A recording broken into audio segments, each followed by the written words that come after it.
Now to growing concerns about the deadly coronavirus officially hitting the U.S. Here's what we know. Breaking news. The first death from coronavirus here in the United States. A man in his 50s dying from COVID-19 infection in Washington state. Let's get right to our top story, the expanding outbreak of the deadly coronavirus. Look at the map. What started in China has now spread to Europe, Australia, and the United States. To unleash the full power of the federal government in this effort today, I am officially declaring a national emergency. A national emergency. A national emergency. A national emergency. When day comes, we ask ourselves, where can we find light in this never-ending shade? The loss we carry, a sea we must wade. We've braved the belly of the beast. We've learned that quiet. My name is Carliegh Noblett. I'm a freshman this year at Tech. My major right now, I really don't have one. I'm really leaning towards journalism though, just because I really love my classes so far. I love all the professors and all the people. And yeah. And yet the dawn is hours before we knew it. Somehow we do it. Somehow we've weathered and witnessed a nation that isn't broken.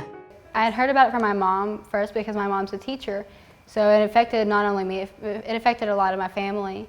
And I was currently going to Danville at the time, and I remember being in class and my mom was texting me about it, even though we weren't really supposed to be on our phones, but oh well. And she was like, yeah, like this is probably gonna be your last week at Danville, because the following year I was moving schools.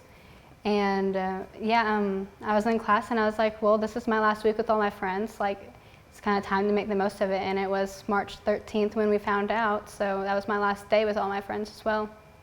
It was very upsetting. I really wish I would have had more time with my friends the rest of the year because I wasn't prepared, but it's what happened, so, and I don't regret it at all.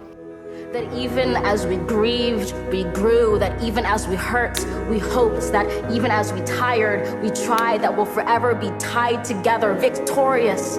Not because we will never again know. I more surrounded myself with my family, so mentally, I feel like I was okay. It was definitely a big change for me not being able to see my friends every day like I was, and going from seeing them every day at school to I'm not going to see them at school anymore. But with my family, because my mom is also a teacher, so we had my mom, me, and then my two younger siblings were all at home for school, and so having them around was definitely good for my mental health and good for me.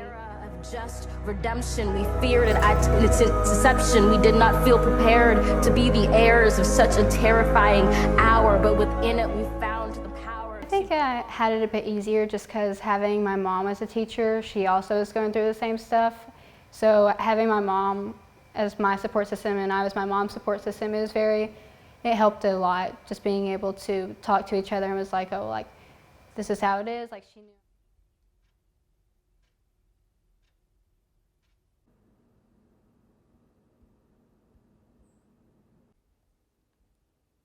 But having my mom there helping me through it all and just having family there definitely helped with it. So I feel like for me it was a little easier than others who may not have those support systems at home. And beautiful, when day comes, we step out of the shade, aflame and unafraid. The new dawn blooms as we free it. For there is always light if only we're brave enough to see it, if only we're brave enough to be it.